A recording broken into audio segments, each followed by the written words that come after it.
Abuja mwaka badaba line media Ghana. Senedi can remember so best subscribe be like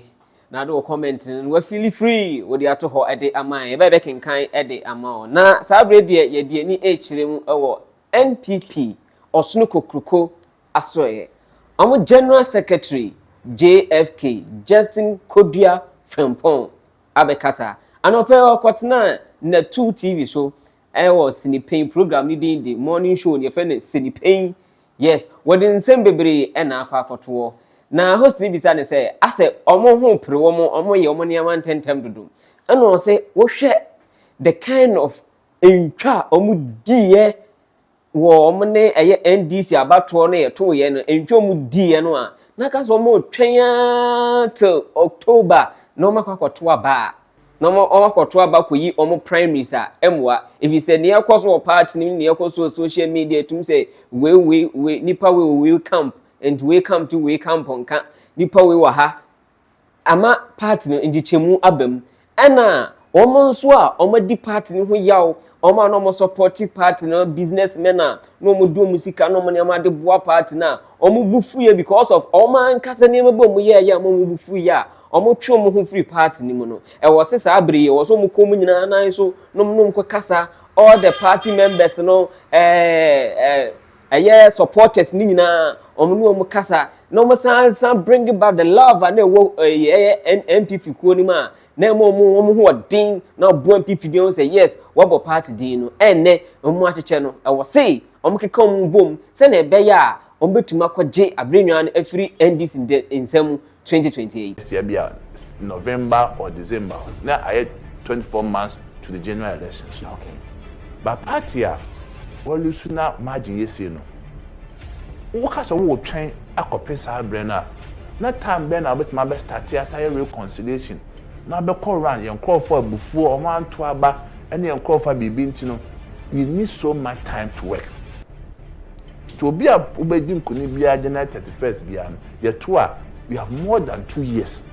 to campaign.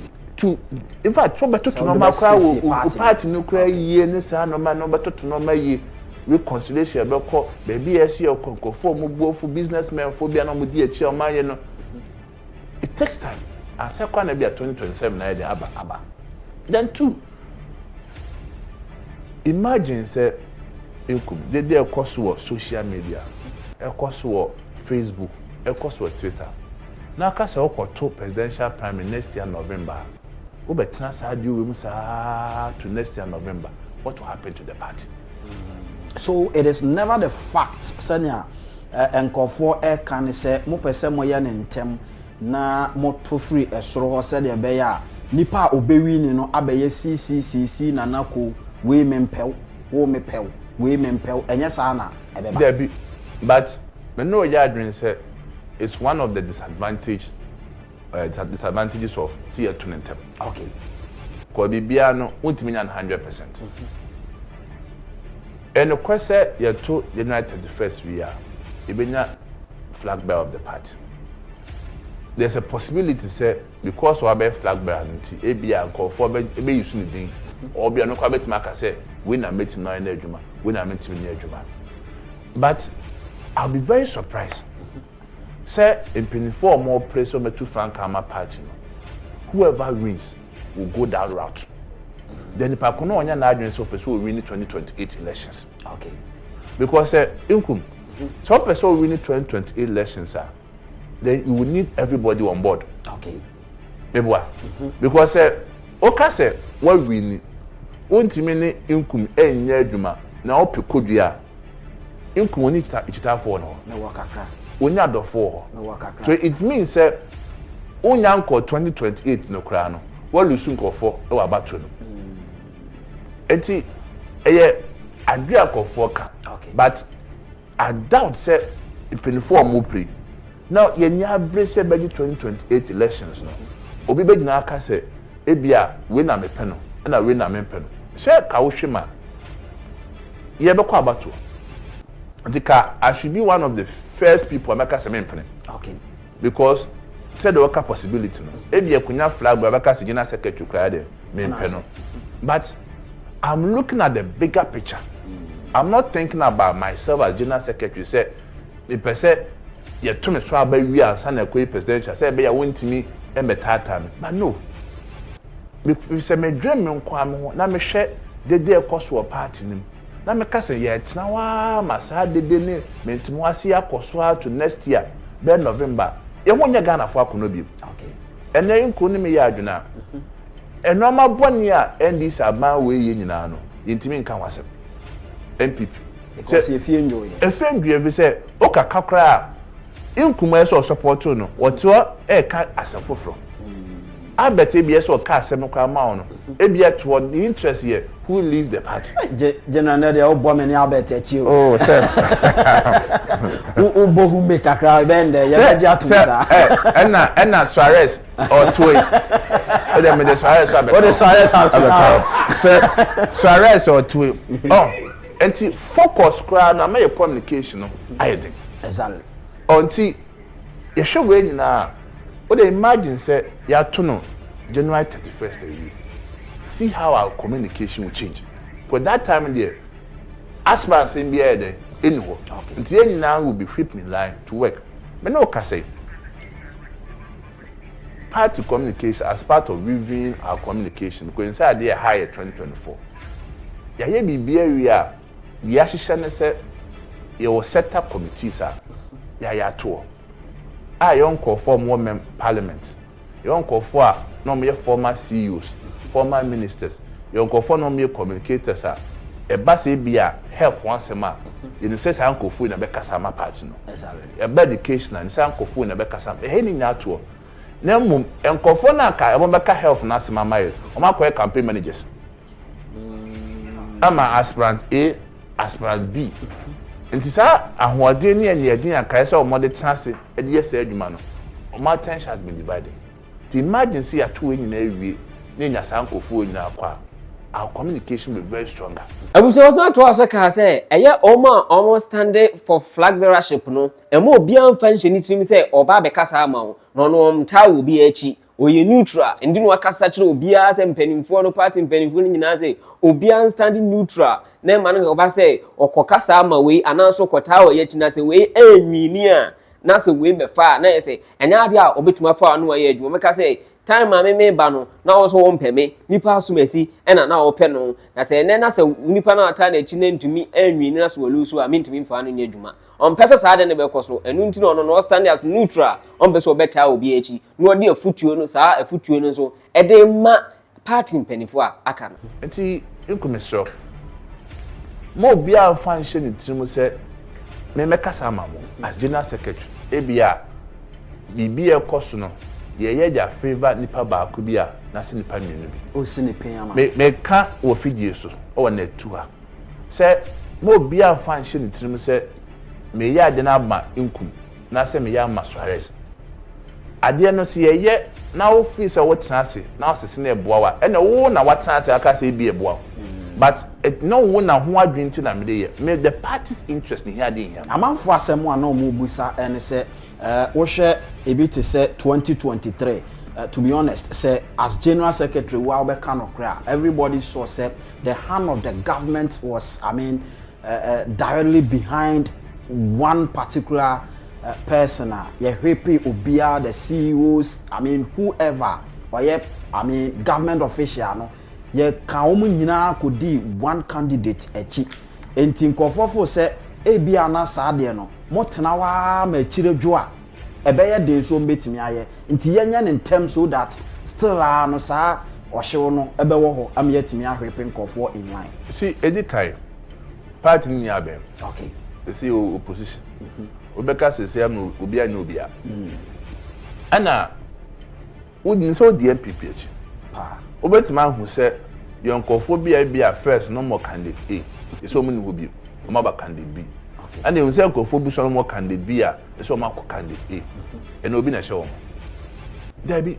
nipa na atase wo se ba bi eduru me free say asumasi na odi party nanuma ebeboa okay it is hard there ne there obia preference woye even 2023 now can was seminar as general secretary obia no timi frame ka cha me say ebia me ndi asumesi na so benti achi okaya me babonti me ka say me sa presidential promise ne yokono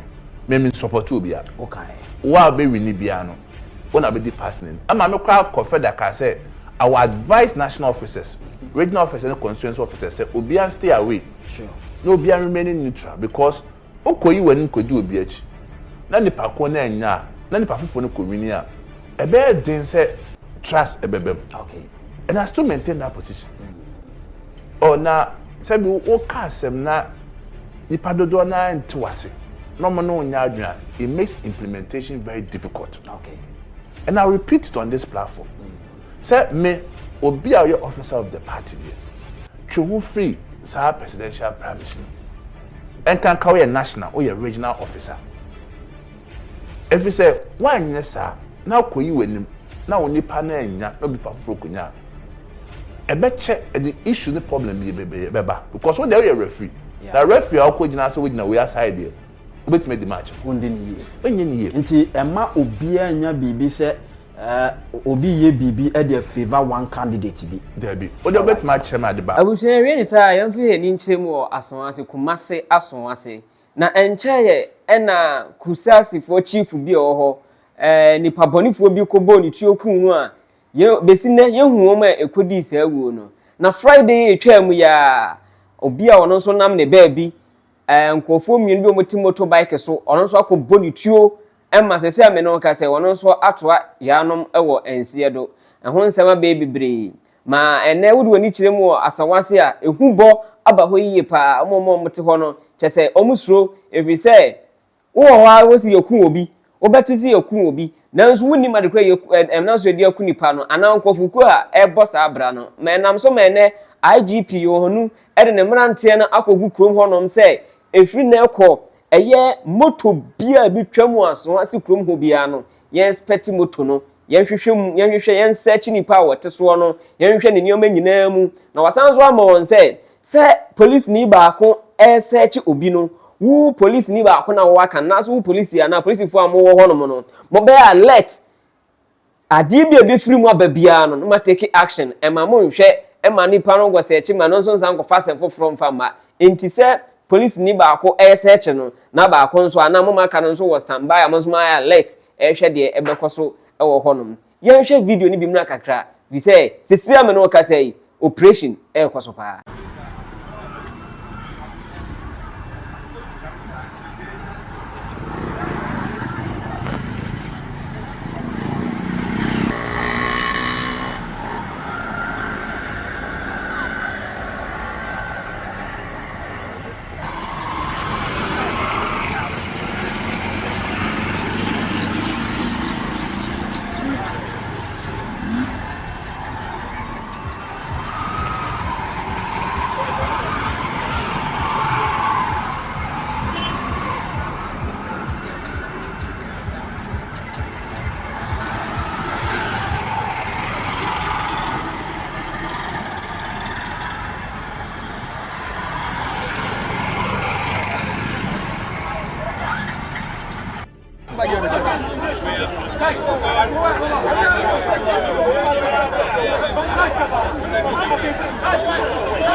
Kai bari aiki na amma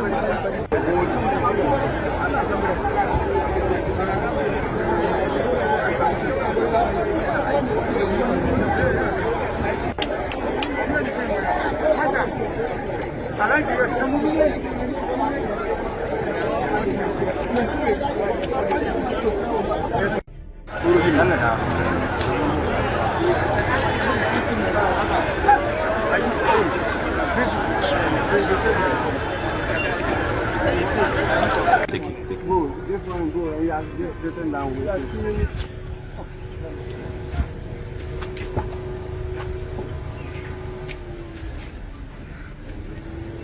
I'm going outside. Outside.